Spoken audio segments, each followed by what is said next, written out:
안녕하십니까. 체박의 체움과 비움, 채채비 시간입니다. 오늘은 정말 귀한 백종훈 교수님 모셨습니다. 백 교수님은 진짜 정신과 선생님 중에서도 정말 다방면에서 많은 활약을 하고 계시고 제가 개인적으로 참 존경하는 저희 동료입니다. 백종훈 선생님이 귀한 시간 내주셔서 감사드립니다. 네, 감사합니다. 네, 어서 오시고요. 우선 백 교수님께서 본인 자신의 소개를 간략하게 먼저 좀 해주시겠습니까? 네, 저는 경희대학교 병원의 정신건강의학과에서 진료하고 연구하고 교육하고 있고요.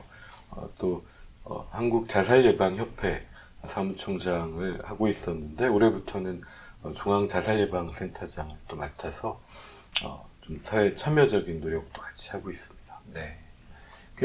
말씀만 들어도 꽤 이런 자살과 관련된 것들에 대한 관심이 많으신데 네. 진료 분야라든지 이런 쪽에서 선생님이 뭐 특별히 정신과 의사로서 더 관심 갖고 하는 분야가 있다든지 또 관심 네. 분야가 있다면 어떤 분야일까요? 저는 원래 이제 전문의가 되고 나서 이제 임상 강사를 할 때 우울증 기분장애로 이제 펠로우를 시작했었고요. 그래서 우울증을 하다 보니까 이제 자살 예방에 또 관심을 가지게 됐고, 또 여기 계신 최정호 교수님 덕분에 또 재난, 또 트라우마에 관련된 일도 같이 하고 있습니다. 네. 근데 그 많은 정신과가 사실 분야가 상당히 많은데 네. 왜 하필이면 우울증 그쪽도 들어가시고 이렇게 뭐 자연스럽게 들어온 것도 있긴 하지만 사실은 본인의 어떤 의지라든지 내가 이런 쪽을 하고 싶은 일도 계속 있으셔서 그러실 것 같은데 네. 왜 하필이면 그 분야로 진행을 하시고 그렇게 가셨을까요? 제가 사실 뭐 학생 때 그렇게 학업에 아주 열중한 학생은 못 됐는데요. 좀 여러분 학업에 열중하지 않아도 이렇게 훌륭하게 될 수 있다는 사실을 여러분 위안으로 좀 삼아주셔도 감사하겠습니다. 사실 뭐 제가 그 고려대학교 의과대학을 졸업했는데 그 다음에 경희대에 올 때 그 성적도 내라 그러더라고요. 성적표를 교수 임명할 때 굉장히 부끄러웠습니다. 근데 주로 뭐 학생회 활동하고 사람들 좋아하고 그때는 그게 더 우선이었는데 실습을 좀 나갔습니다. 학생 실습 때 이제 여러 환자분들을 처음 만나게 됐는데 예를 들어 이제 신장내과 실습을 하는데 신장 이식을 앞둔 부부가 있었습니다. 아픈 사람은 남편이고 이식의 공여자, 신장을 주는 사람은 이제 부인이고, 잘못되면 부부가 다 잘못될 수도 있는 어떤 위기의 전날이었는데, 제가 그 케이스를 맡았습니다. 가서 이제 한번 얘기를 하시겠냐고 해서, 동의를 받고, 7시쯤 시작했는데, 12시에 끝났습니다. 어휴, 세상에. 예. 5시간을.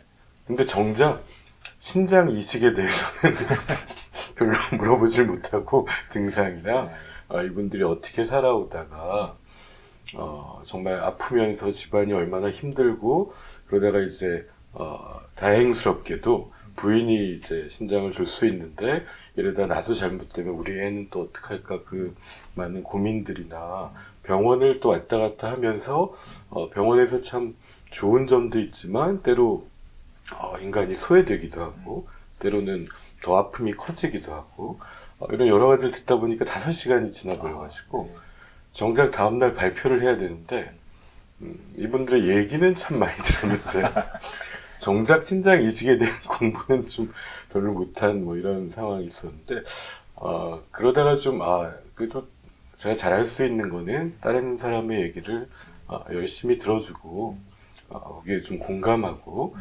그러면서 또 의료와 또 인간 또 사회 이런 거에 대한 관심을 가질 수 있는 일을 하면 좋겠다. 뭐 이런 생각을 했고요. 그러다가 이제 4학년 때 이제 하고 지나서 졸업하고 인턴 때 과를 결정해야 되는데 뭐 오라는 과는 뭐 외과에서 주로 오라 그러더라고요. 하고 싶은 거는 1차 의료를 하는 쪽이나 아니면은 정신과를 해야겠다고 끝까지 너무 고민을 했었는데 그때 어떤 정신과 선배가 아직까지도 고민하고 있냐고 해서 아직도 고민하고 있습니다 했더니 그러면 정신과 하라 그러더라고요. 정신과는 고민하는 과이기 때문에 좀 멋있는 점이시네요. 딱 맞다. 그래서 정말 명언이다.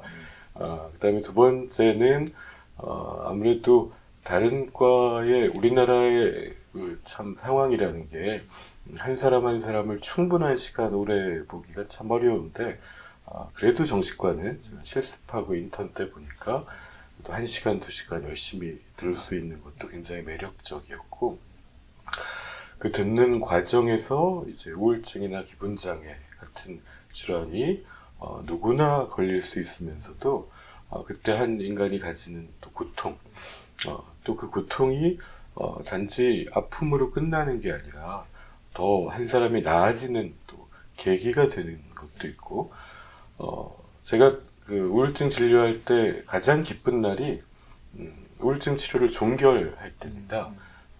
되게 뭐 가이드라인대로 6개월, 1년 뭐 더 긴 분도 있지만 치료를 끝날 때 우울증을 통해서 물론 없었으면 좋았겠지만 오늘 이제 치료를 끝내는 마지막 좋은 날이니까 이걸 통해서 어떤 얻은 게 있냐라고 여쭤보거든요. 여태까지 물어봤을 때 한 분도 얻은 게 없다는 분이 없으시더라고요. 내가 어떤 새로운 인생을 알게 된 것 같다. 또 소중한 가치를 알았다. 또 소중한 사람, 가족들이 얼마나 중요한지 알게 됐다. 그전에는 모르던 너무너무 재밌는 인생이 있는 걸 알게 됐다.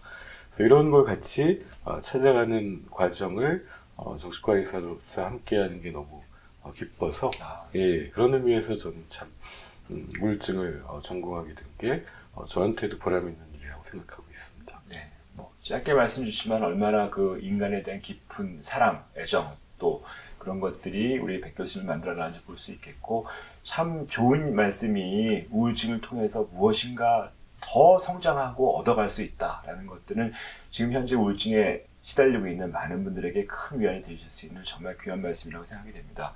근데 이제 말씀 들어보니까 우울한 분들을 주로 많이 만나고 네. 특히 또 자살에 임박하신 분들을 많이 만나다 보니까 사실 굉장히 힘드실 것 같아요. 그런 것들 자체가 이렇게 용이한 일들은 아닌데 네. 실제로 이렇게 진료하고 또 이런 삶의 현장에서 진료하시면서 또 우리나라에서 정신과에서 살아나가는데 어떤 어려운 일, 힘든 일이 어떤 것들이 있으실까요? 아마 대부분의 분들이 느끼는 건 우리 여건이 한 분 한 분을 충분한 시간 보지 못하는 게 가장 큰 스트레스 중에 하나인 것 같습니다.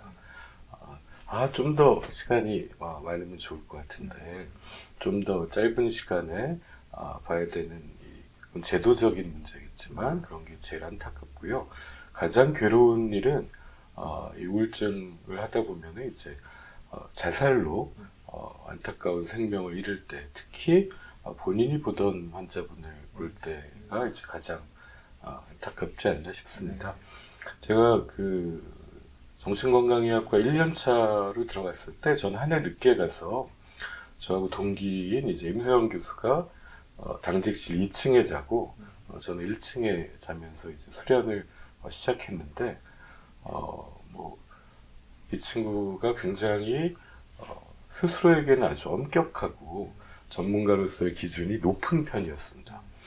그래서 저희가 이제 응급실에 이제 자살 시도자나 환자분들이 오면은 1년차가 첫 면담을 가면 가서 이제 한두 시간 설득하고 오면은 되게 이제 뭐 치료를 설득하는데 잘 안 되는 경우도 많고 거부하는 경우도 많고 아무 희망이 없다고 느끼고 있는 상황이니까요.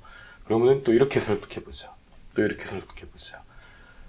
그래서 이제 또 최장 한 3일 동안 응급실에 있으면 설득한 일도 있고 대여섯 시간은 금방 지나가기도 했고요.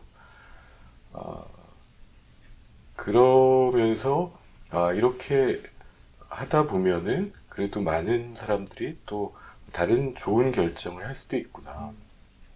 왜냐하면 그때 임세영 교수가 저희한테 얘기했던 게 평생 첫 번째 만나는 정신과 의사가 제일 중요하다.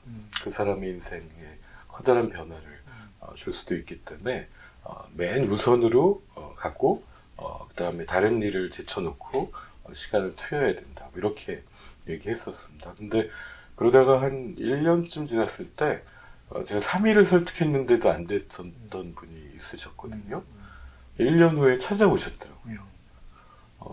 그리고는 마지막에 이제 그때는 몰랐는데 3일 동안 얘기를 듣고 우리 병원에는 그때 병실이 없어서 입원을 못했지만 다른 병원에서 잘 치료받고 이제 지금 많이 좋아졌다고 그때 참 고맙게 생각한다고 얘기를 해주셔서 이게 눈앞에서는 또 마음대로 안 되고 좌절할 때도 있지만 그분한테 또 좀 도움이 되는 우리가 기여를 할 수가 있구나 뭐 이런 처음에 생각들이 나중에는 이제 저희한테 어떤 확신이 됐고 그래서 그런 수련 과정에서 이제 그 친구한테 좋은 걸 배울 수 있고 때로 이제 스승 같았던 면도 있는데 그 친구가 어느 날 자기 환자가 퇴원한 바로 다음 외래에서 인사를 하는데 갑자기 나가시다가 돌아보고는 그동안 너무 감사했습니다.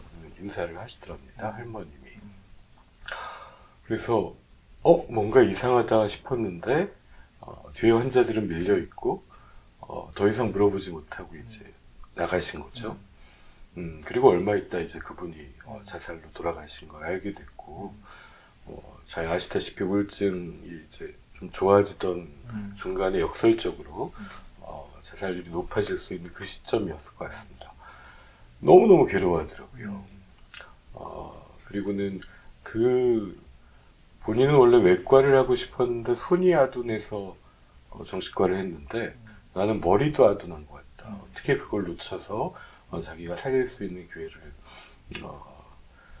놓쳐버린 거를 너무 괴로워했고요. 근데 이제 그런 경험이 그 친구뿐만이 아니라 대부분의 정신과 의사가 가지게 되는 것 같습니다.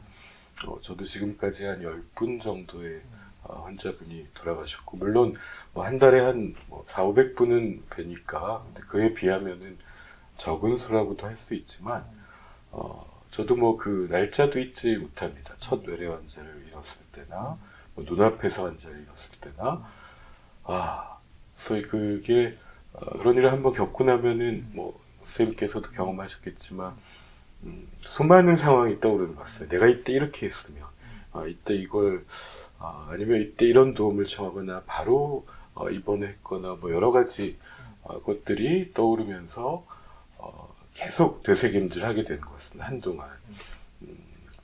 그 다음에 이제 임 교수하고 저희가 같이 우리가 이거를 자살을 예방하는 일을 꼭 해야 되겠다. 그래서 자살의 경고 신호가 뭐고 그걸 어떻게 하면 우리가 알아차릴 수 있고 그걸 적절하게 물어보고 안전을 확보할 수 있는 말하는 방법을 같이 만들어 나가자는 일을 같이 하게 됐었고요. 그 과정에서 또 뭐 여러 좋은 사람들을 많이 만나고 해왔기 때문에 기쁜 일이기도 하지만 지금 질문이 가장 힘든 일이 뭐냐고 물어보시면 아마 의사라는 직업이 다른 사람의 생명을 살리려고 하는 건데 내외과 선생님들은 또 마찬가지시겠지만 정신과 의사도 본인의 환자를 또 우울증이나 정신질환으로 잃었을 때가 가장 괴로운 순간이 아닌가 싶습니다. 지금 뭐 임세훈 교수님 말씀이 나왔기 때문에 안 짚고 넘어갈 수가 없을 것 같습니다. 다들 기억하시겠지만 12월 마지막 날까지 진료하시다가 진료실에서 환자에게 살해당하는 우리 정신과 동료 의사가 임세훈 교수였고요. 실제로 이 백종훈 교수께서 임세훈 교수랑 가장 친한 친구이자 동료였습니다. 또 정신과 의사 측면에서는 상주 역할을 하고 또 실제로 임세훈 교수의 뜻을 받아서 지금 정신과가 좀 달라지고 세상이 달라지게 하는데 가장 큰 역할을 하고 계셔서 임세훈 교수님 이야기를 좀 더 나누고 싶습니다. 임 교수님 그 유지를 받들어서 또 여러 가지를 하고 계신데요. 실제로 그 임 교수님의 어떤 그 끔찍한 사건 이후에 우리가 무엇을 어떻게 해서 그렇게 또 임 교수님이 그렇게 열심히 환자를 위해서 자기 목숨을 바치시다시피 했던 분의 그런 것들이 그렇게 처참한 일로 끝나게 되었는데 절대로 끝낼 수는 없는 것이고 그 뜻과 그런 정성과 그 마음을 어떻게 우리가 이어나가야 될까요? 뭐 제가 이제 가장 이제 기억나는 부분은 이번에 일을 겪으면서도 그 전에 참 이 환자분들을 위해서 되게 전력 투구하는 어떨 때 보면은 좀 까칠하고 자기한테 너무 엄격한데 환자분들한테는 너무나 따뜻한 동료였기 때문에 그런 점은 저희가 참 존경했습니다. 이번에 뭐 12월 31일 날 그 일을 겪고 저희 다 뭐 모두 경황이 없고 너무나 큰 이제 충격에 빠져 있을 때 유족분들이 먼저 전화를 주셨습니다. 사실 그때가 국과수에서 이제 부검을 하고 있을 때였는데 어떻게 그 상황에서 그런 전화를 하셨는지 모르겠는데 제가 전화를 받았더니 이제 얘기하시고 우리는 이제 임 교수의 유지가 안전한 진료 환경을 만드는 것 그리고 마음이 아픈 사람들이 쉽게 치료와 지원을 받을 수 있는 사회라고 생각한다고 그걸 이제 친구들이 같이 만들어주면 좋겠다고 말씀하셔서 그때 갑자기 이제 정신이 번쩍 들었습니다. 우리가 이렇게 괴롭다고 있을 시간이 아니구나. 이게 마땅히 해야 될 일이라는 걸 느낄 수 있었고 그런 상황 사실 누구든 가장 쉬운 일은 화를 내는 것일 것입니다. 환자에게 돌을 던지고 가해자를 처벌하라고 하는 게 아마 가장 첫 번째 반응일 수 있는데 그러지 않고 그거보다 더 그런 일이 벌어지지 않을 수 있는 환경을 얘기한 유가족분들한테 너무 고마웠고요.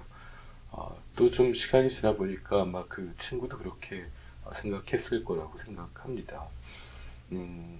그러면서 저희가 이런 좀 편견을 줄이고 사회의 이제 정신 건강을 말할 수 있는 사회를 만드는 것들을 뭐 학회나 전문가만 할 수 있는 일이 아니고 어떤 사회가 바뀌려고 하면은 어떤 문제로 가장 고통받아 본 사람들이 사회의 목소리를 내는 게 가장 중요하다고 생각합니다.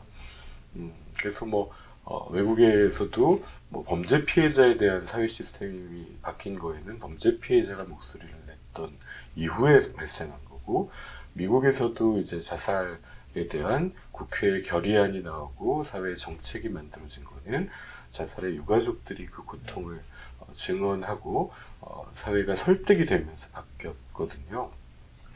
그래서 저희가 이 정신건강의 문제로 고통받는 환자 또 가족들과 함께 이제 사회를 바꿔나가는 노력을 가장 해야 될 시기라고 생각하고 있습니다.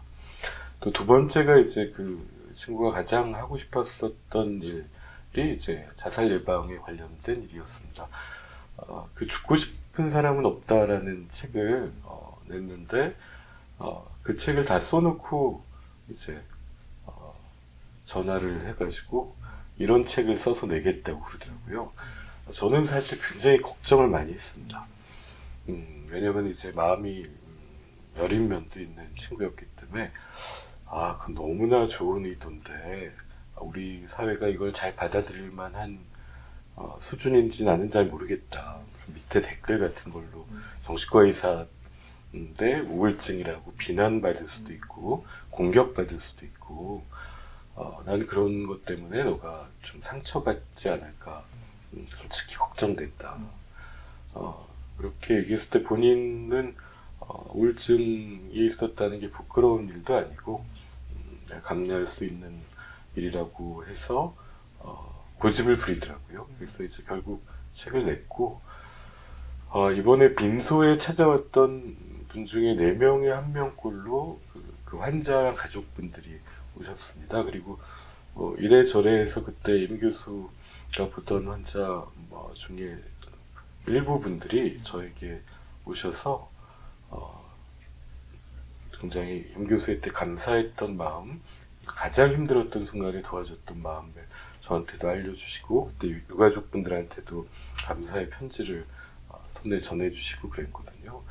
그래서 안 보이는 데서 참 열심히 살았구나. 사실 그런 면에서는 저희 그 대학병원의 진료 환경이라는 게 참 너무나 많은 분들을 짧은 시간에 봐야 되고 참 그럴 때 답답하기도 하고 그러다 보면 매너리즘에 빠질 수도 있는데 그럴 때 이제 마음을 다잡고 열심히 했구나 하는 거를 또 느낄 수 있었고 그런 면에서 저희 또 정신과 의사들도 이를 계기로 내가 환자를 보는 마음도 다시 생각하고 사회에 어떤 기여를 할지도 생각하고 특히 우리 이제 전공의 선생님들이나 정신과를 하는 분들 이 가져야 될 태도에도 돌이켜볼 수 있는 계기가 됐으면 좋겠습니다. 정말 가장 친한 친구를 잃고 거기서 화로 끝나지 않고 이 사회에게 어떤 선한 영향을 끼칠 수 있을지 애쓰는 우리 백 교수님의 모습이 참 어떻게 보면 감동으로 다가오고 정말 존경스럽기까지 합니다. 그래서 이제 거의 한 100일 정도 되었죠. 네. 이제 100일 정도 되었는데 어떻게 이제 그런 임 교수님의 유지가 이렇게 좀 변화를, 이 사회의 변화를 가져오는 그런 어떤 흐름 이런 것들이 좀 있으실까요? 지금 이제 97일 정도 돼서 이제 다음 주 화요일 날이 이제 100일입니다. 근데 좀 좋은 소식은 어제 보건의 날에 이제 훈장도 주서됐지만 임세원 법의 일부가 이제 통과가 되고 보건복지부에서도 이제 안전한 진료 환경과 정신건강에 대한 대책도 발표가 됐습니다. 윤석준 교수님이라고 이제 고대 예방의학 교수님 이런 얘기를 하셨는데 지금 상황에서 이전 같으면 또 정신질환자를 처벌을 강화하자 이런 여론만 비등했을 텐데 이번엔 좀 다른 것 같다. 임 교수와 유가족의 태도로 그래서 그동안 닫혀있던 정신건강의 창이 반쯤 열렸다 뭐 이렇게 얘기를 하셨습니다. 저도 100% 동의하고요. 그 반을 연 것은 임 교수와 가족의 역할이었고 나머지 반은 이제 저희의 역할이라고 생각합니다. 그것도 뭐 100일 해서 될 일은 아니라고 생각하고 시간이 걸릴 거라고 생각합니다. 하지만 중요한 것은 이 정신질환이라고 하는 것이 편견 때문에 그 고통이 있는 많은 사람들이 있는 것을 우리가 잘 몰랐던 것 같습니다. 우리 사회가 잘 알지 못했던 이유는 보이지 않았고 고통을 드러낼 수 없었기 때문이라고 생각합니다. 그래서 이번 기회에 이런 그동안 정신질환이 있는데도 불구하고 주변에 도움을 요청하지 못하고 또 적절한 지원을 받지 못하고 이런 문제를 사회적으로 논의하고 이 문제가 단지 또 환자와 가족의 문제일 뿐만이 아니라 국민 전체의 정신건강과 또 안전에 대한 문제이기 때문에 많은 분들이 관심을 가져주시면 또 우리나라가 한편은 어떤 문제가 해결해야 될 문제라고 인식하면 세계에서 또 제일 빠른 속도로 또 바꿔나갈 수 있는 또 힘이 있기 때문에 그런 걸 또 믿고 또 여러분들을 만나고 또 좋은 말씀들을 듣고 있습니다. 네. 정말 아주 귀중한 일을 하고 계신데요. 실제로 일을 하다 보면 우리가 진짜 정말 정부나 또 뭐 지자체나 네. 뭐 사회나 또 심지어 동료들조차도 사실은 이런 일에 우리가 민감하지 못하고 사실 어떻게 보면 어둠으로 그냥 덮어놓고 살아왔던 것들 때문에 이런 일이 벌어진 것 같습니다. 혹시 이제 정말 이번 기회에 어떤 사회에게 또 동료에게 좀 이랬으면 좋겠다 하고 어떤 제언 같은 것들을 한번 해주실 수 있으실까요?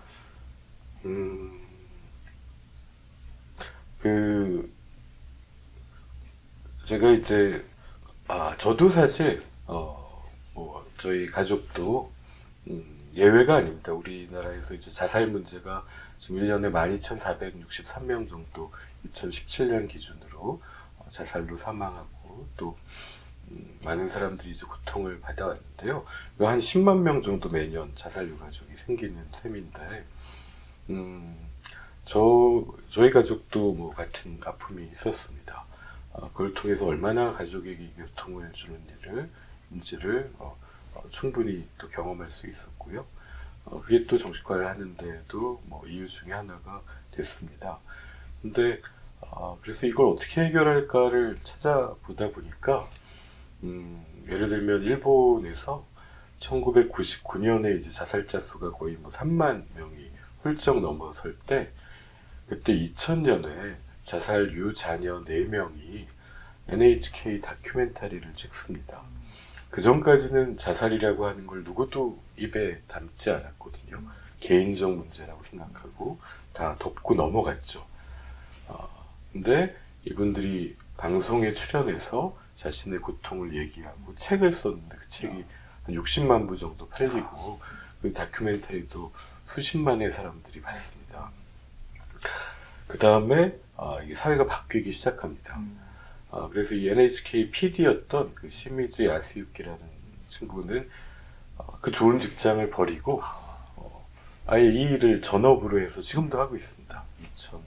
2005년부터 해서 그래서 그 유자녀분들 중에 한 분도 동경의 어떤 자살예방센터의 부센터장으로 일하고 있습니다.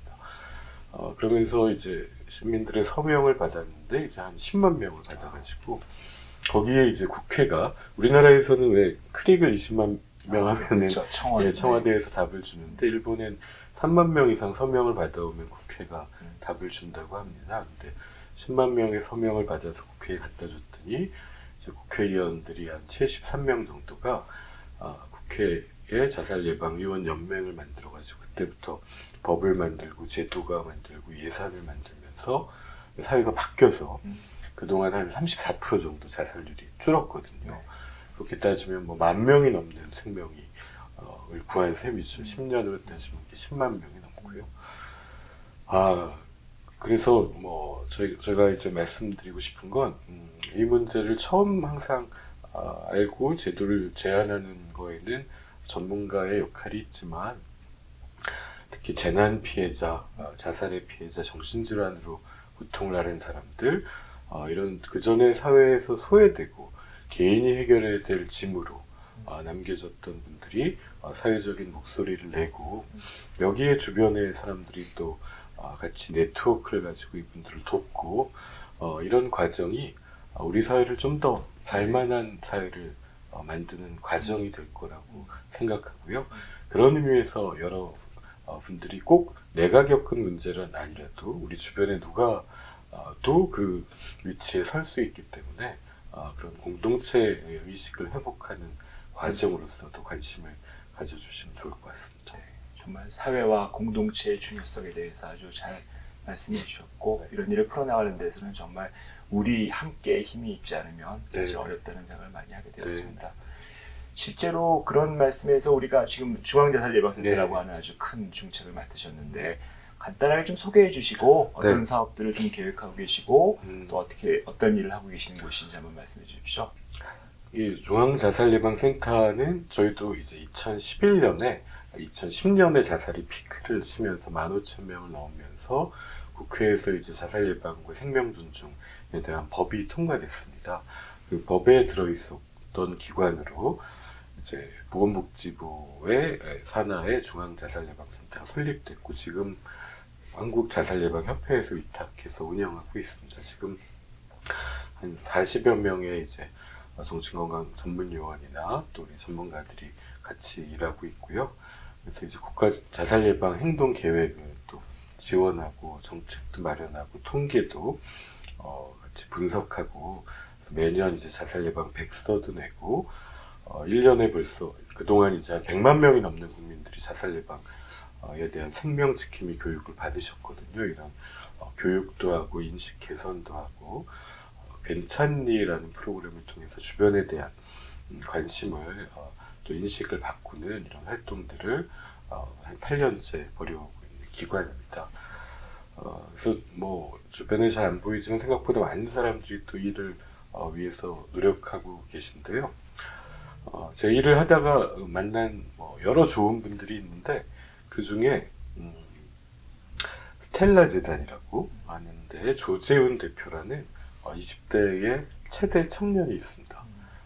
이 친구는 굉장히 몸 좋고 잘생긴 친구인데 군대에 가 있다가 안타깝게도 어머님이 이제 우울증이 있다가 자살로 돌아가시게 됐습니다. 너무나 큰 충격을 받았고 너무나 행복했던 집이었기 때문에 믿을 수가 없었다 그럽니다. 그러다 너무 괴로워서 어느 날 한국에서 못 있겠다는 마음에 유학을 가야겠다고 생각해가지고 찾아보다가 네덜란드로 유학을 갔거든요. 그래서 거기서 이제 공부를 하고 있다가 어느 날 길을 지나다가 우울증 갈라쇼라고 써 있더랍니다. 아니 무슨 갈라는 갈라고 우울증을 이건 뭔가 해서 들어가 봤더니 우울증으로 아팠던 사람 또 자살로 이룬 유가족들을 이제 위로하는 지역사회 행사였답니다. 너무나 멋진 성당에서 가장 정말 아름다운 음악으로 또 그분들을 존중하고 사람들의 삶을 추모하는 걸 보고 그 파란 눈의 사람들 안에서 너무 큰 위로를 느꼈다 그럽니다. 내가 이런 걸 해야겠다라고 이제 결심을 하고는 근데 이제 뭘 하려고 하면 이제 돈을 모아야 되니까 어떻게 돈을 모을까 하고 생각하다가 자기가 잘할 수 있는 거는 운동이니까 자전거를 타고 펀딩을 하자. 근데 이 펀딩을 어디로 하면 좋을까 하고 세계를 보다가 킬리만자로 산의 중턱에 스텔라 포인트라는 데가 있는 걸 발견했답니다. 그게 이제 그 어머님 세례명이었대요. 그래서 내가 여기를 가야겠다 자전거로. 6,800km를 아프리카를 달려가지고 자전거를 타고 가겠다는 계획을 수업 시간에 발표했더니 그 교수님이 이거는 우리만 할 게 아니라 학교 차원에서 지원을 해줘야 되겠다. 그래서 학교에 얘기해가지고 비행기 값을 마련해주고 이걸 달리는 걸 자기만 알면 안 되고 찍어줘야 되니까 친구가 이제 사진을 찍어주고 영상을 찍어주고 그래서 이 친구가 6,800km를 달리는 걸 유튜브에 내보내고 스텔라 포인트까지 올라가거든요. 그 과정에서 이제 그걸 본 수많은 이제 제 사람들이 기부를 한 겁니다. 그 돈을 모아가지고 이제 스텔라 재단이라는 거를 만들고 또 호주에 자살 예방하는 분들을 만나러 가서 Are You OK라고 해서 호주의 대표적인 자살 예방 프로그램도 배워서 오고 한국에서 이제 하고 또 미국도 가서 자살 예방하는 분들을 또 만나고 이렇게 해서 한국에서 이 활동을 시작을 했는데 그 친구랑 얘기하고 사진들을 쭉 보면 반이 외국인입니다. 활동하는 친구들이. 그래서 자기는 정말 한국 사람들이 좀 많아졌으면 좋겠는데 왜 이렇게 외국인이 많아요? 그랬더니 이 네덜란드, 덴마크 이쪽 나라 사람들, 특히 북유럽 사람들은 이런 자살 예방이든 지역 사회에서 뭔가 남을 도와주는 일을 너무너무 하고 싶어가지고 할 곳을 찾는데 한국에 오니까 별로 없어가지고 못 찾다가 이 재단이 있다 그러니까 그렇게 많이 모여가지고 그 일을 도와주고 있다고 하더라고요. 그래서 그런 인식개선 활동에 이 친구들이 오면은 한 반의 외국인들이 옆에 서 있거든요. 그래서 그거를 보고는 이런 거였구나. 저희가 재작년에 제가 봤던 OECD 데이터 중에 제일 충격적이었던 게 사회적 그 관계망 지수, 소셜 네트워크 인덱스라고 해서 질문이 이겁니다. 만약 당신이 정말 어떤 힘든 위기에 빠졌을 때 주변에 도와줄 사람이 있느냐? 이게 질문인데 그 대답에서 우리나라가 꼴찌를 했습니다. 그것도 제일 낮은 꼴찌를 했습니다. OECD 국가 36개 중에 꼴찌를 했습니다. 이거하고 높은 자살률은 사실 저희가 응답하라 1988 같이 80년대까지의 그런 드라마를 봐도 가족은 물론이고 이웃이 서로 가족처럼 서로 돕고 이런 사회였는데 이제는 1인 가구가 1위인 걸 넘어서 이제 그런 나라들보다 주변에 나를 도울 친구 한 명을 떠올리지 못하는 사람이 제일 많은 나라가 됐다는 거거든요.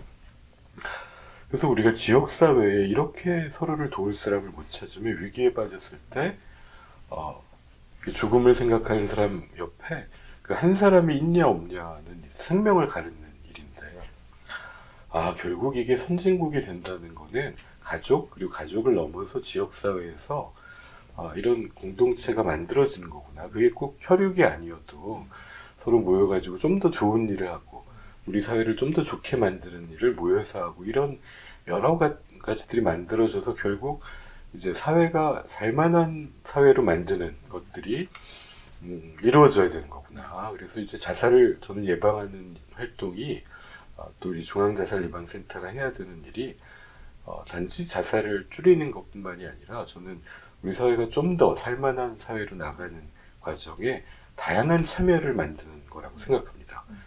일본만 해도 이제 그 자살률이 줄어든 거에는 지금 연금을 받고 좀 시간과 또 생활이 되는 많은 노인분들이 지역사회의 자살 예방 활동에 참여하고 젊은 이들을 돕고 이들의 얘기를 듣는 일들을 하고 있거든요. 그러면서 이게 이게 내가 혼자가 아니구나. 이렇게 가족이 아닌데도 도와줄 사람, 나를 생각해주는 사람이 있구나. 이런 믿음이 있고 이들을 도울 수 있는 시스템이 갖춰지고 뭐 이런 게 좀 우리 사회가 살만한 사회가 되는 과정이 아닐까 싶습니다. 네. 그런 일을 뭐 하고 싶고 그런 의미에서 이제 중앙자살예방센터가 이런 분들을 지원하고 이분들에게 또 최고의 때로는 또 전문가적인 서비스가 필요할 때는 그런 서비스에 연결하는 일이 저희가 할 일이라고 생각합니다. 네. 정말 사회에서 누군가에게 손을 내밀 수 있고 네. 그 손을 또 잡아줄 수 있는 시스템이 있다는 것들이 얼마나 중요한가를 잘 말씀해 주시는 것 같습니다. 진짜 뭐 지금 얘기만 들어도 정말 많은 일들을 하고 계세요. 여러 가지 일들을 하고 계신데 뭐 개인적으로 이런 많은 것들을 하고 계실 때 어떤 보람? 이런 네, 것들이 네. 좀 있으실 것 같은데 어떠세요? 네, 제일 큰 보람은 뭐 쌤께서도 마찬가지시겠지만은 저희가 뭐 진료실의 작은 공간에서 때로 낮에 듣는 얘기는 뭐 고통과 트라우마에 대한 얘기가 대부분이고 어떨 때는 정말 그 절망과 좌절감이 이렇게 전염이 돼서 기분이 다운되는 것을 경험하는 때도 사실 적진 않은 것 같습니다. 과연 이게 달라질 수 있을까? 어떤 벽 앞에 서 있는 그런 느낌이 있다가 그게 이제 어느 정도 시간이 지나서 이제 회복이 된 다음에 정말 밝은 표정으로 삶을 얘기할 때 그때의 어떤 그 느끼는 좀 희열 같은 것들이 이제 중독성이 있는 것 같습니다. 그 맛에 이제 이게 할 만한 일이라고 생각이 되고 그걸 좀 경험이 적을 때는 막 자책도 하고 내가 경험이 부족하고 내가 실력이 모자라고 자꾸 원인을 나에서 찾게 되는 때도 있었던 것 같은데 좀 지나고 나니까 그때 우리가 할 수 있는 거는 딱 한 가지구나. 포기하지 않고 옆에 계속 있고 이게 중단될 최악의 상황만 벌어지지 않으면 언젠가는 꼭 누군가에게도 기회가 올 수 있구나. 뭐 이런 확신이 생겼기 때문에 그 과정이 가장 큰 보람인 것 같고요. 네. 정말 희망을 보람으로 느끼시고 네. 사시는 것들이 너무 좋은 것 네. 같습니다. 근데 사실 우리 사회가 정말 이렇게 우리 진료실에 그렇지만 너무 아프고 힘든 사람이 많으세요. 네. 진짜 정신적으로 건강하지 않으신 분도 참 많으시고 백 교수님 개인적으로 보실 때 과연 정신건강이란 개인적으로 정의 있는 뭐가 정신건강이길래 이렇게 우리가 많이 아프고 그러신 분들이 많을까요? 뭐가 모르겠고 제가 제일 좋아하는 일이 이제 하늘 쳐다보는 거거든요. 시간이 나면. 그래서 뭐 제가 사진으로 찍어 놓은 것 중에도 어디를 돌아다닐 때마다 꼭 거기에 하늘을 찍어 놓는데 그 좋아하는 하늘이 너무나 이제 맑고 특히 뭐 해가 뜰 때, 해가 질 때 정말 아름다운 순간이 있지만 때로는 굉장히 이제 무섭고 번개가 치고 태풍이 불고 이런 날씨와 함께 이제 하늘이 굉장히 무섭게 느껴지는 때도 있는 것 같습니다. 정신 건강이 좀 그렇다고 생각합니다. 네. 이 정신 건강이 우리가 매일 보는 하늘처럼 때로는 어떨 때는 정말 따뜻하고 온화하고 밝고 미래가 보이고 이럴 때도 있지만 때로는 막 미세먼지에 막 갇혀서 하나도 안 보이는 데 같은 데도 있고 태풍 같은 게 정말 우리의 정신 건강이구나. 그래서 누구나 뭐 그게 저는 그런 면에서 꼭 성숙의 지표라고 생각지 않습니다. 누구든 또 너무나 잘 살아가다가도 어느 날 무너지고 태풍을 맞을 수가 있는 거고 그럴 때는 그걸 있는 그대로 받아들일 수밖에 없는 상황이 있다고 생각하고요. 또 제가 꼭 오시는 환자분들한테 드리는 말씀이 중에 하나가 정신과 의사들도 도움을 받는다. 그리고 도움을 받는 것을 부끄러워하지 않는다고 생각합니다. 저도 좋은 부모님을 만나서 이렇게 사랑을 받고 컸기 때문에 어렸을 땐 잘 몰랐지만 이후에 몇몇 좀 커다란 삶에서 스트레스를 겪은 다음에는 뭐 비슷한 정신적인 고통을 느낄 때도 있었고 그때에는 저도 도움을 받고 정신과 의사들도 이제 슈퍼비전이라고 해서 동료와 또 선후배에게 나는 괜찮은지 물어보기도 하고 또 때로 필요하다고 하면 정신과 의사도 약을 복용하는 사람들도 적지 않게 보게 되는 것 같습니다. 때로는 내가 누구에게 도움을 받을 수 있는 존재도 돼야 되지 않나. 또 그것은 부끄러운 일이 아니고 또 그게 언젠가 지나가면 또 내가 도울 때가 생길 수 있는 것 같고요. 그렇게 믿고 있습니다. 네. 하늘처럼 날씨처럼 늘 변할 수 있는 것이 정신건강이고 내가 도와줄 수도 있지만 또 도움을 받을 수 있는 것도 가장 중요한 지혜다라고 하는 것들은 정말 우리에게 중요한 통찰을 참 주시는 것 같습니다.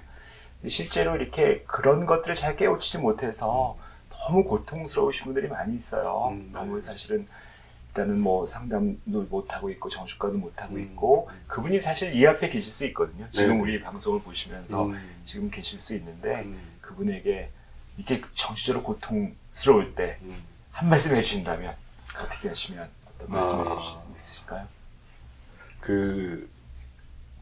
제가 아주 존경하는 보건 정책을 하는 교수님 한 분이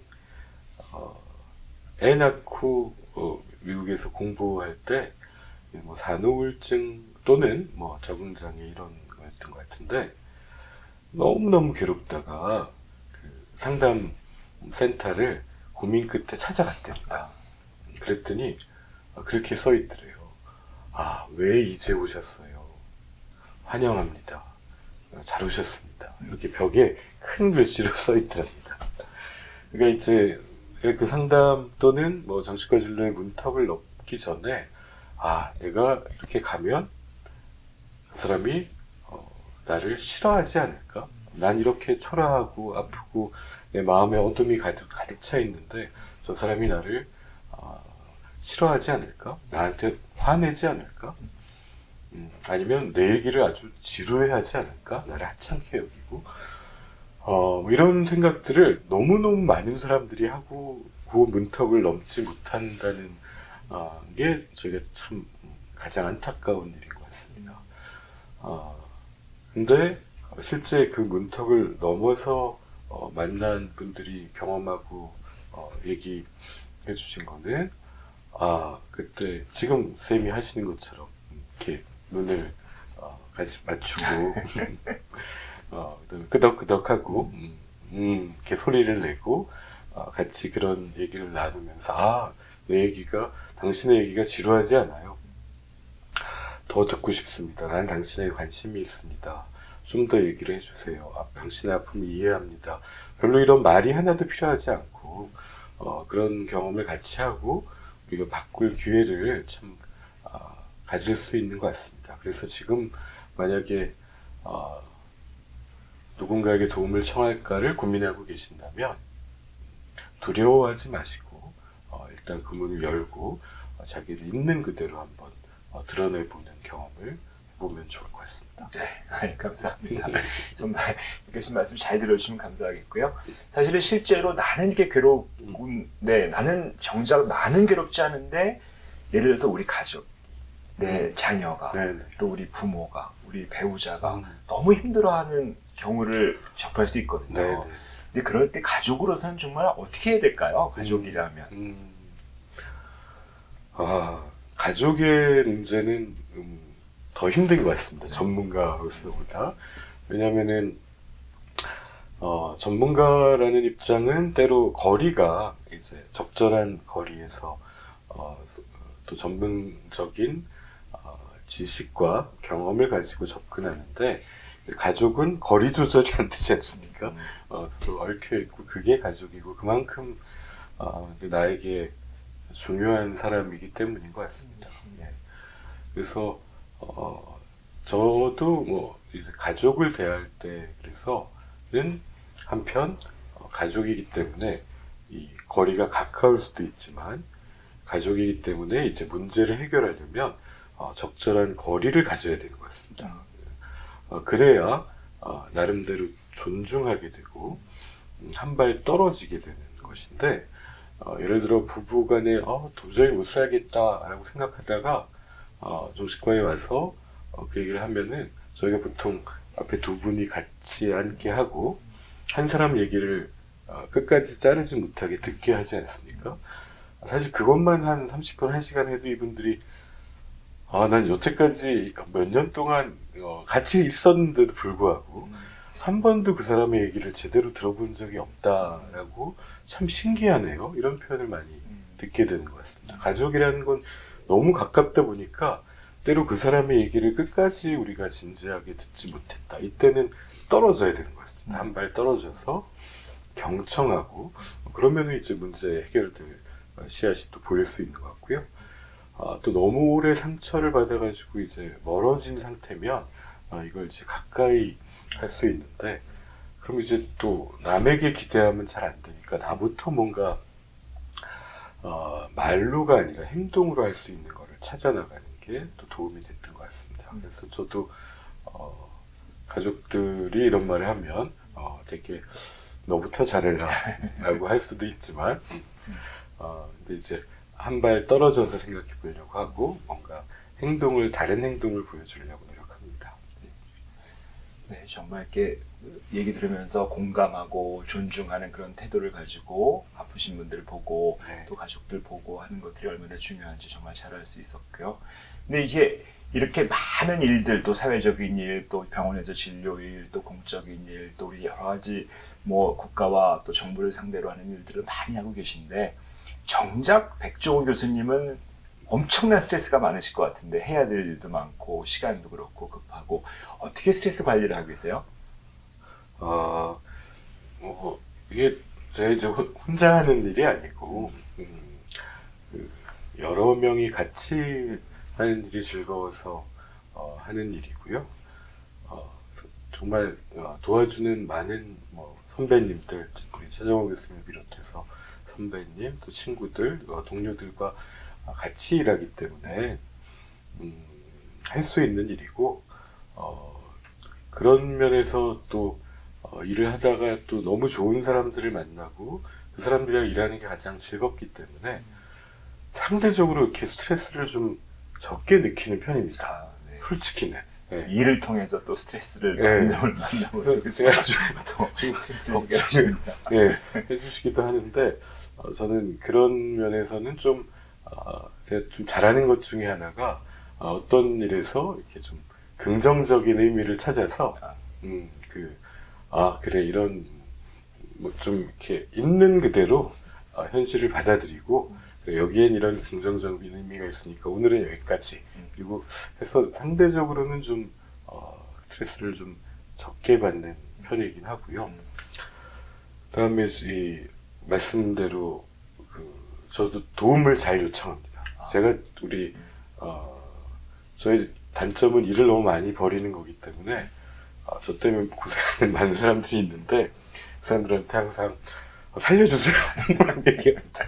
그래서 이거 좀 도와주세요라고 얘기해서 그 도움을 주는 많은 친구들 덕택에 겨우 이제 시간이 파산지경에 이르지 않고 잘 살고 있지만 또 좀 미안한 사람은 물론 좀 집에는 조금 미안한 게 있는 거는 사실이라는 점을 고백하지 않을 수 없을 것 같습니다.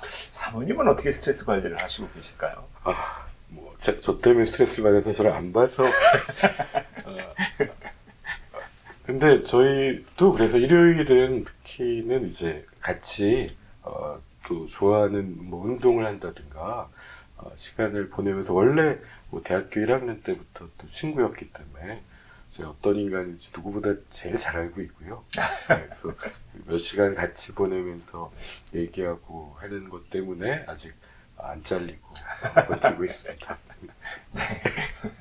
참 온전하게 가족과도 보내시고 또 정말 도움이 필요할 때는 도움을 청하고 이런 것들에 정말 피부로 느껴지는 삶으로 체화된 스트레스 관리법이라고 할 수 있겠고요. 근데 사실은 우리 많은 고통이 있으신 분들이 이 도움을 청하는 걸 상당히 두려워하고요.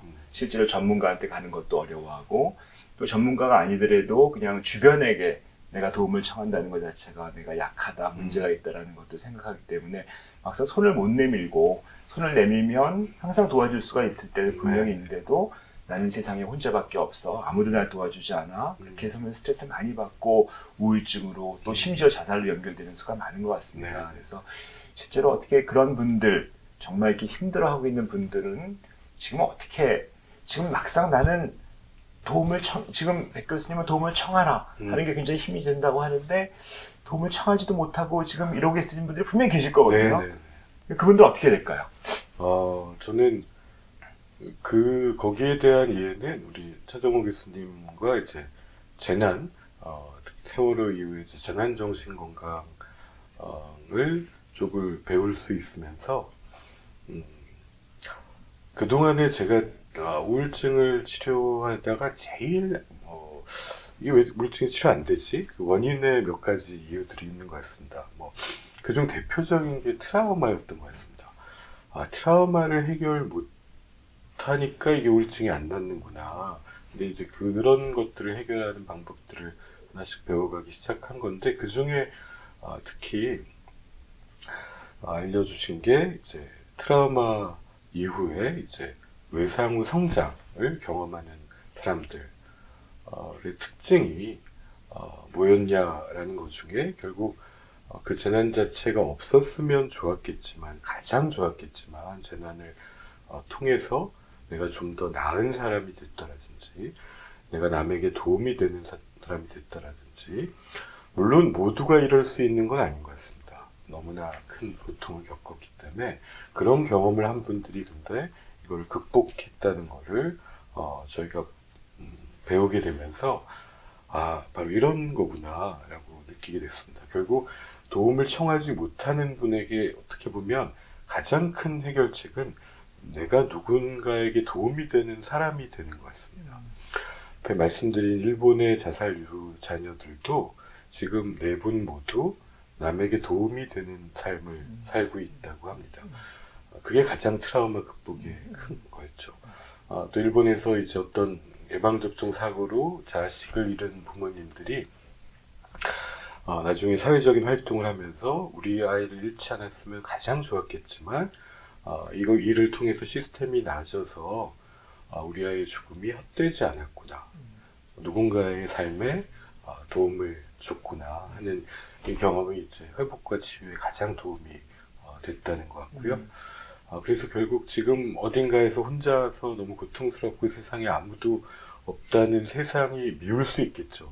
근데 그분이 언젠가에 내가 누군가에게 한 사람의 그 도움이 주는 사람이 될 수 있다면, 지금 특히 제가 또 만난 분 중에 자살 유가족 분 중에 김혜정 님이라는 분이 있는데, 안타깝게 남편을 이제 잃고 너무나 오랜 시간 힘들었던 분인데, 이분이 국회에서 이런 주장을 하시기도 했고, 보고 듣고 말하기 자살 예방 교육의 강사로도 활동하고 계시고, 얼마 전에는 또 세바시에 출연하시니까 그 다음에 막 연락이 오는 거예요.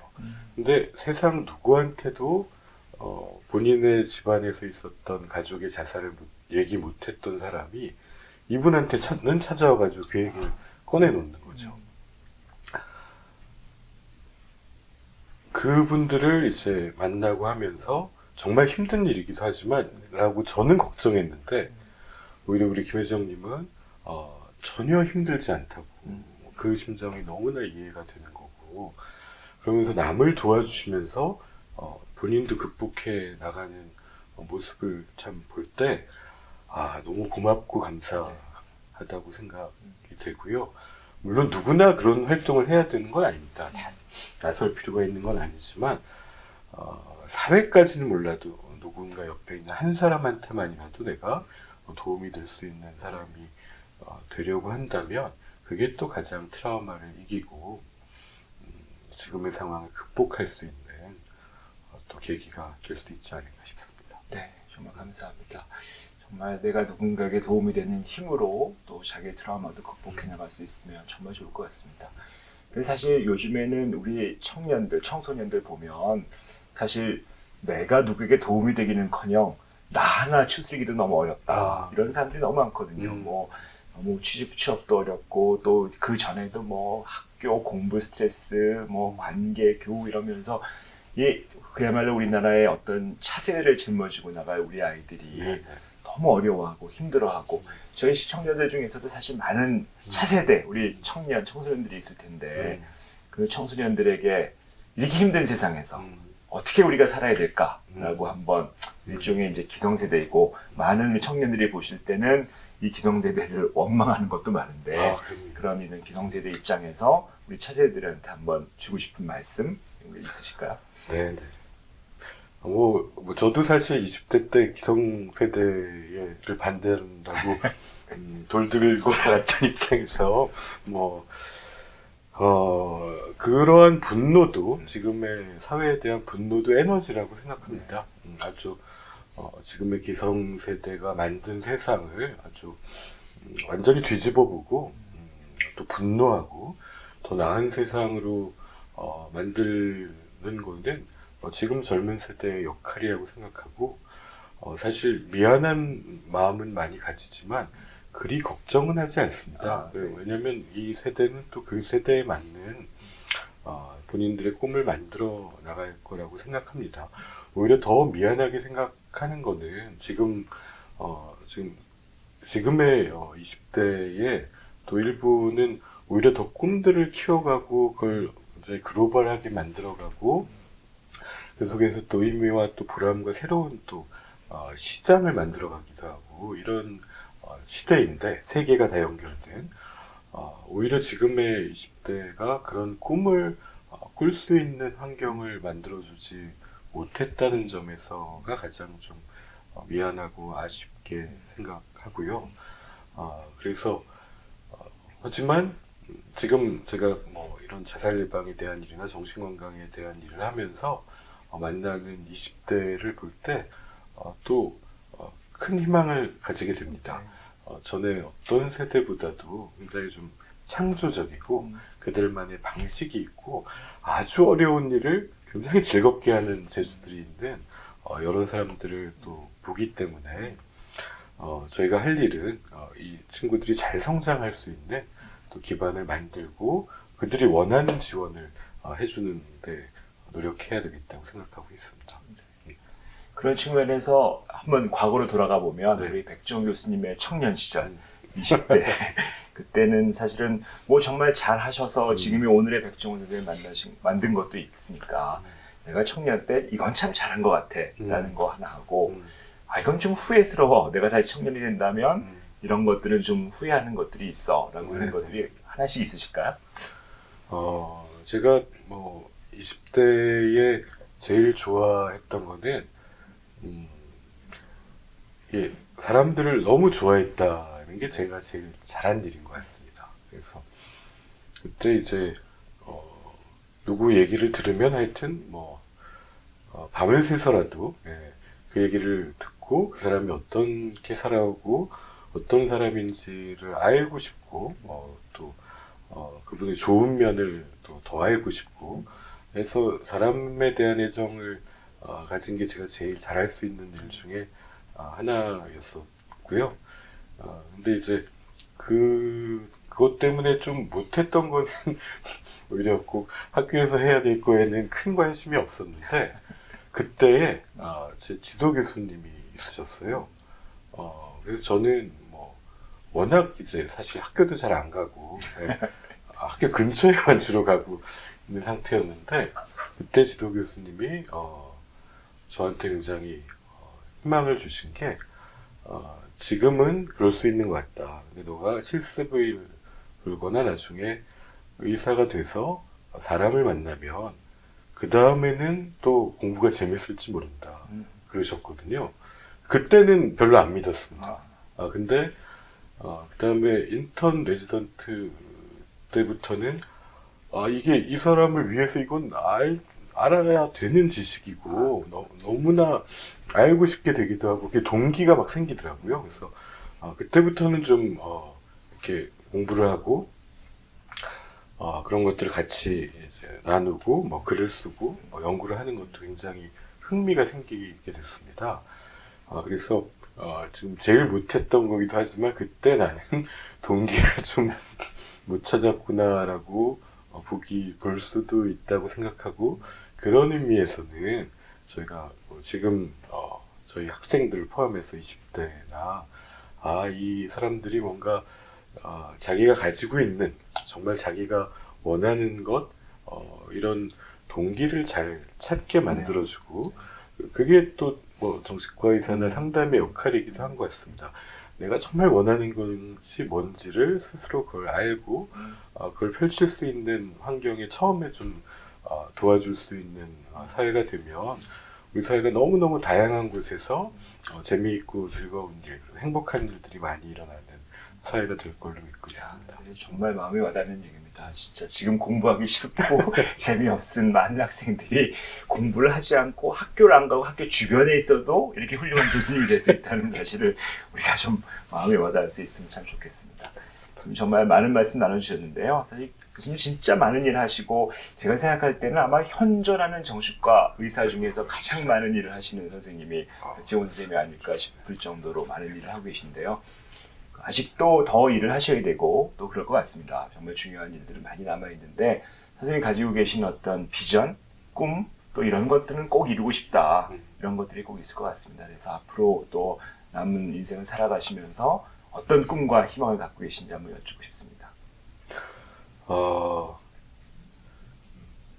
이제 제가 뭐 해야 될 일이고 뭐 미션이 된 일은 좀 더 우리 사회가 안전해지는 일, 또 자살이나 정신건강 문제에서 보다 안전해지고 이 마음이 아픈 분들이 도움을 받을 수 있는 사회를 해야 되는 일이, 전문가로서 또 진료실 안에서만 있지 않고 사회와 함께 호흡하는 일을 해야 된다고 생각합니다. 그러면서 꼭 하고 싶은 일이 있었는데 그걸 뭐 벌써 선생님께서 시작하신 것 같은데, 제가 심리부검이라고 자살 사망자를 보는 면담을 할 때 그건 최소 3시간, 어떤 때는 하루 종일도 하거든요.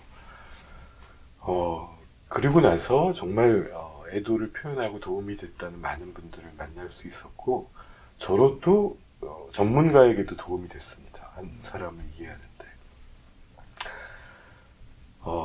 제가 지금의 우리 의료 시스템에서 제일 안 좋아하는 게 하여튼 그 짧은 시간에 많은 사람을 보는 걸 통해서 그 의료 현장에서의 어떤 믿음과 가치의 상당 부분을 결국 그 기술이 시행되는 공장으로 만들어버리는 거에 가장 큰 안타까움이 있는데요. 저는 하여튼 일정한 어떤 시점이 되면 좀 이렇게 오래 보고 몇 명만 만나도 그분에게 진짜 도움이 될 수 있는 시스템을 처음 시험해보는 일을 꼭 해보고 싶고요. 그러려고 했는데 벌써 시작하신 것 같아서 잘 배워서 또 따라하겠습니다. 네. 정말 감사합니다. 이게 정말 백 선생님이 개인적으로 갖고 있는 모든 경험에서 일어나서 이런 비전을 가지고 한 발 한 발 나가시는 백 선생님 모습이 정말 아름답고요. 사실 우리가 꽤 많은 시간 동안 이런저런 말씀 나눴는데, 혹시 좀 추가하고 싶은 말씀이나 이런 말씀 좀 더 하고 싶다, 이런 말씀이 있으실까요? 아닙니다. 첫 번째, 로 초대해 주셔서 감사드리고요. 이게 편하게 들어주시니까 너무 속 없이 다 드러내서 나중에 실제로 편집된 영상을 보면은 굉장히 부끄럽지 않을까, 심이 없는. 네, 감사합니다. 정말 우리 백 교수님 정말 진솔하게 자기 말씀 잘 나눠주셔서 감사드리고요. 백 교수님 말씀 나누면서 정말 많은 것들을 공감하면서 배울 수 있었던 것 같습니다. 우리가 아프고 힘들지만 사실 우리가 같이 있기 때문에 이 어려운 것들을 극복하고 이겨낼 수 있을 거라고 생각이 되고, 이 백 교수님 같은 좋은 치유자가 더 세상에 많아지고, 또 우리가 함께 우리 어려운 분들과 함께 나갈 수 있다면 너무 좋을 것 같습니다. 정말 우리 임세훈 교수의 뜻을 따라서라도 이 사회가 더욱더 안전하고 또 정신적으로 접근성이 더 쉬워져서 많은 분들이 쉽게 정신과를 안전하게 찾을 수 있는 그날이 올 때까지 우리 백 교수님이 응원하면서 함께하면 좋을 것 같습니다. 오늘 귀한 시간 내주셔서 감사드리고요. 정말 감사합니다. 네. 그런 비전 잘 이루어지기를 축원하겠습니다. 감사합니다. 네, 고맙습니다.